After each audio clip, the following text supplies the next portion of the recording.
Corona महामारी की दूसरी लहर ने पूरे देश में मौत का तांडव रच दिया।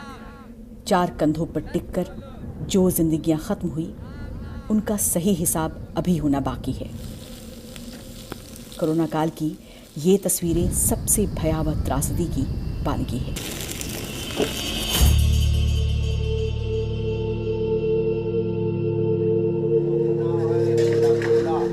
प्रयागराज के मिंडारा गांव के लोगों का कहना है कि वहां पिछले कुछ ही महीनों में 50 से भी ज्यादा लोगों की मौत हुई। बिना टेस्ट और इलाज के इस साल हो रही मौतों को किस खाने में रखा जाए? सुमित्रा देवी अपने पति के अचानक बुखार के बाद हुई मौत को अब भी फटी आंखों से घूर रही है। उनके बच्चे स्तब्ध हैं। गांव से लगे श्रृंगवेरपुर धाम घाट पर उनके परिवार ने उन्हें दफना दिया, जहां सैकड़ों शव दफन किए जा रहे हैं। कहाँ हम जाए मांगे कि हम कल भाई ईंधन दो, लकड़ी दो, हम ये काम करें। जब ईंधन लकड़ी आपको लगे नहीं तो कहाँ से करें हम? मतलब अब है तो वैसे खो दे दफनिया चले अपने घर। गरीबी के कारण तो कभी परंपरा के नाम पर पीले लाल कपड़ों में लिपटी ये लाशें पहले भी गंगा के किनारे दफनाई जाती रही हैं, लेकिन कोरोना के दौरान ऐसी लाशों के टीले कई गुना ज्यादा हैं।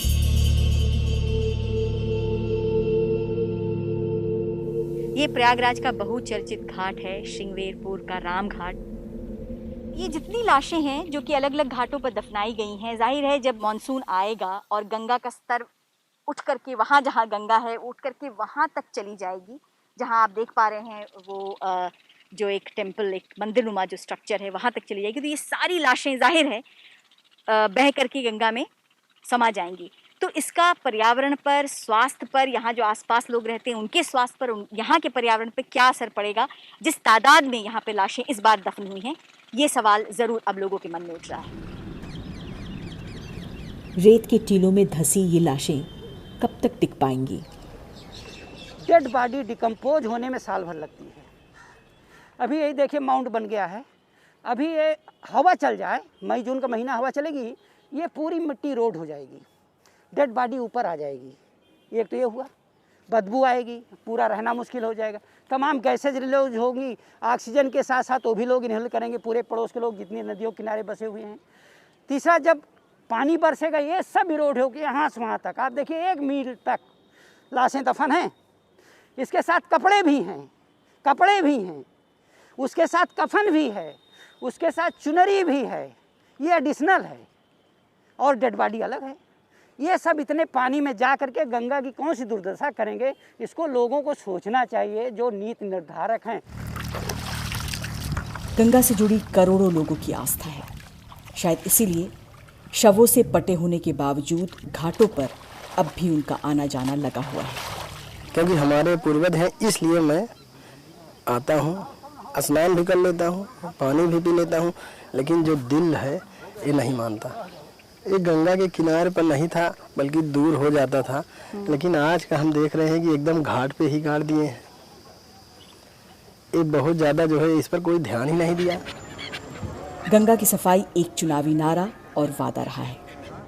महामारी के दौरान जो दयनीय स्थिति गंगा के घाटों की दिखी, उस पर इलाहाबाद हाई कोर्ट में पिटीशन दायर की गई है।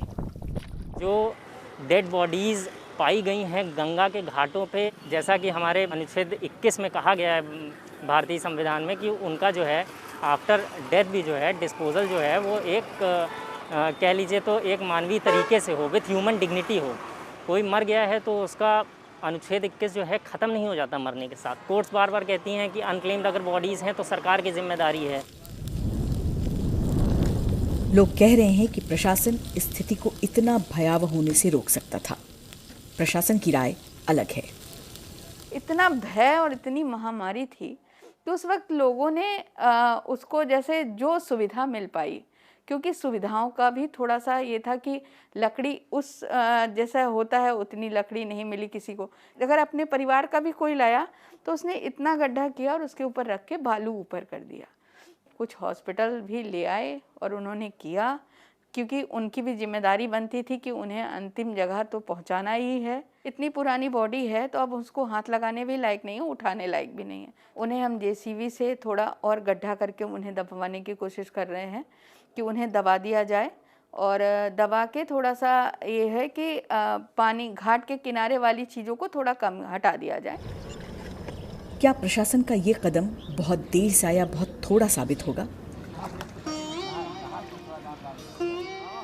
धर्म, आस्था, आजीविका, पहचान, संस्कृति, इन सब से गहरा रिश्ता है गंगा का। अगर गंगा जी नहीं रहेंगी तो आप बुरा माने, इस भारत का ही विनाश समझ हो जाएगा। गोमुख से लेकर के बंगाल खाड़ी तक करोड़ों करोड़ों परिवार पलते हैं माँ सिर्फ गंगा के जल के ऊपर निर्भर है। जीवन दायिनी से शव वाहिनी में तब्दील होती गंगा की टूटती सांस, उसकी खराब होती सेहत केवल लोगों के विश्वास, आस्था और सरकारी वादों पर दुरुस्त नहीं हो सकती। रूपा झा, BBC न्यूज़, प्रयागराज।